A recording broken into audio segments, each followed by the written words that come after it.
Hotel free का खाते हैं, वहां पे 10 रुपए, मात्र 10 रुपए महीने की फीस में वो लोग वहां पे हॉस्टल में रहते हैं, वर्षों पड़े रहते हैं। पीएचडी के नाम पे 50-50 साल के वो आदमी वहां पे रह करके कि हम स्टूडेंट हैं और वहां पे रह रहे हैं। लाख रुपए का मोबाइल जेब में डाल के चलते हैं, 3,000 रुपए की जीन्स पहनते हैं, 2,000 रुपए की टी शर्ट पहनते हैं, दारू पीते हैं, सिगरेट पीते हैं, जूते पहनते हैं 8-8 हजार रुपए के। 300 रुपए अफोर्ड करने में दिक्कत है, उसके लिए संसद पे जाके प्रदर्शन करते हो, संसद का समय खराब करते हो, लोगों को मिसगाइड करते हो, देशद्रोही काम करते हो। ऐसी यूनिवर्सिटी जो इस प्रकार से गंदी हरकतें करे, देशद्रोही काम करे, दिल्ली में, देश में होनी ही नहीं चाहिए। तुरंत प्रभाव से इसे बंद कर देना चाहिए ऐसे लोगों को जो हमारे देश के युवाओं को भ्रमित करे। मैं कहती हूँ क्यों ना हम सब मिलकर के इनके खिलाफ प्रदर्शन करें कि जेएनयू को हमारे देश में होना ही नहीं चाहिए। अब पछताए क्या होत जब चिड़िया चुग गई खेत। ऐसा मैंने क्यों कहा? इस वीडियो में जो महिला देश के सबसे प्रतिष्ठित विश्वविद्यालय जवाहरलाल नेहरू विश्वविद्यालय को बंद करने की बात कर रही है, कितने लोगों ने इसको पहचाना है? यह है दिल्ली की नवनियुक्त मुख्यमंत्री रेखा गुप्ता। आइए अब इनके बारे में विस्तार से आपको बताता हूं।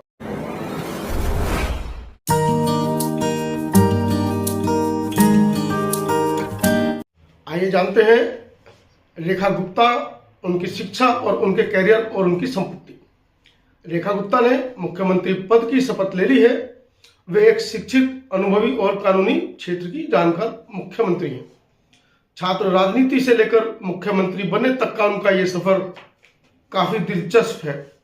देखना होगा कि वह अपनी प्रशासनिक समझ और कानूनी ज्ञान का इस्तेमाल कर दिल्ली में कितना बदलाव लाती हैं।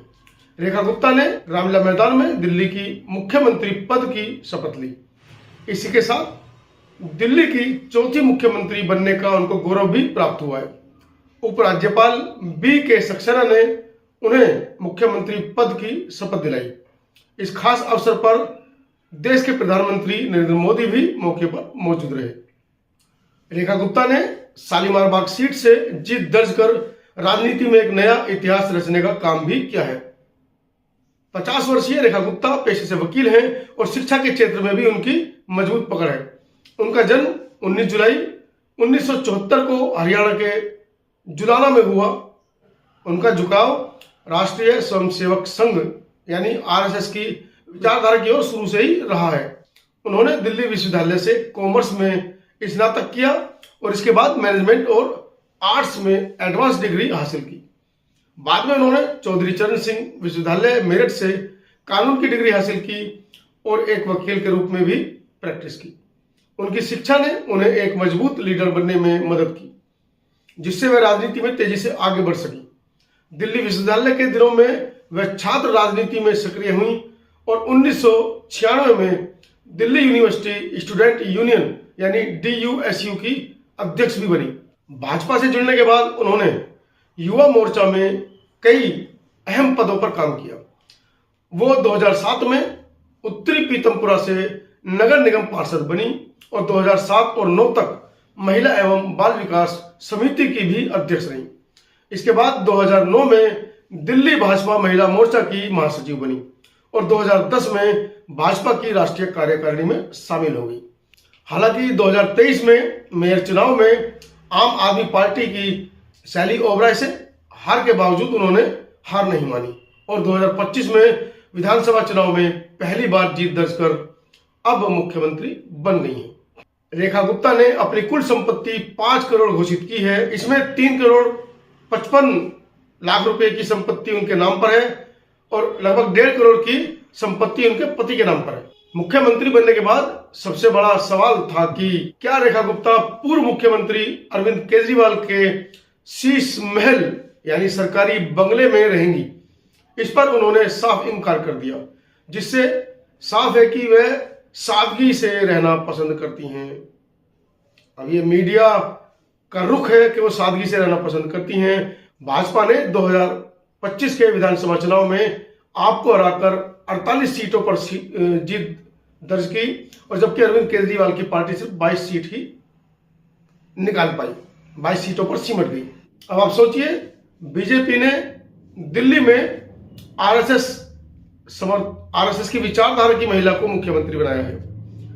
अब दिल्ली वासियों को सोचना है कि जेएनयू जैसे प्रतिष्ठान को बंद करने की धमकी देने वाली महिला और ऐसे ट्वीट इनके वायरल हैं जिन ट्वीट्स में इनकी भाषा एक मुख्यमंत्री, पूर्व मुख्यमंत्री के लिए बड़ी ही अशोभनीय और अमर्यादित रही है।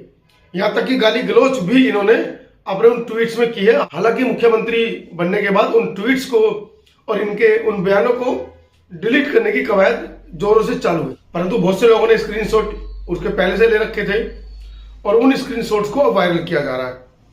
अब आप सोचिए, दिल्ली के अंदर इस तरह की विचारधारा की सरकार आप लोगों ने बनाई है, अब आगे दिल्ली का भविष्य क्या होगा वो तो भविष्य के गर्भ में है। लेकिन अगर इसी तरह की विचारधारा की पार्टी पुनः आप यूपी में ले आए, अब आप सोचिए इतने वर्षों में एक नया कॉलेज, कोई नया प्रतिष्ठान या कोई राष्ट्रीय स्तर की कोई ऐसी धरोहर उत्तर प्रदेश में नहीं बना पाए हैं, सिर्फ मंदिर को लेकर। अगर ऐसी सरकार पुनः आप यूपी में ले आते हैं तो आप सोचिए आपके बच्चों का भविष्य कहां होगा। सोच समझकर उत्तर प्रदेश में आने वाले, बिहार में आने वाले, छत्तीसगढ़ में आने वाले इन चुनाव पर आप अपनी नजर, पैनी नजर बनाकर रखेंगे, ऐसा मेरा आपसे निवेदन है। और कहीं ना कहीं ऐसी सरकार को लाएंगे जो वाकई में इस देश के अंदर रोजगार पर, शिक्षा पर, स्वास्थ्य पर और देश के विकास पर चिंतन मनन करती है। दीजिए इजाजत, धन्यवाद। मैं रेखा गुप्ता ईश्वर की शपथ लेती हूं कि मैं विधि द्वारा स्थापित भारत के संविधान के प्रति सच्ची श्रद्धा और निष्ठा रखूंगी। मैं भारत की प्रभुता और अखंडता अक्षुण्ण रखूंगी। मैं मुख्यमंत्री के रूप में अपने कर्तव्यों का श्रद्धापूर्वक और शुद्ध अंतःकरण से निर्वहन करूंगी तथा मैं भय या पक्षपात, अनुराग या द्वेष के बिना सभी प्रकार के लोगों के प्रति संविधान और विधि के अनुसार न्याय करूंगी। मैं रेखा गुप्ता ईश्वर की शपथ लेती हूं कि जो विषय मुख्यमंत्री के रूप में मेरे विचार के लिए लाया जाएगा अथवा मुझे ज्ञात होगा, उसे किसी व्यक्ति या व्यक्तियों को तब के सिवाय जबकि ऐसे मुख्यमंत्री के रूप में अपने कर्तव्यों के सम्यक निर्वहन के लिए ऐसा करना अपेक्षित हो, मैं प्रत्यक्ष या अप्रत्यक्ष रूप से संसूचित या प्रकट नहीं करूंगी।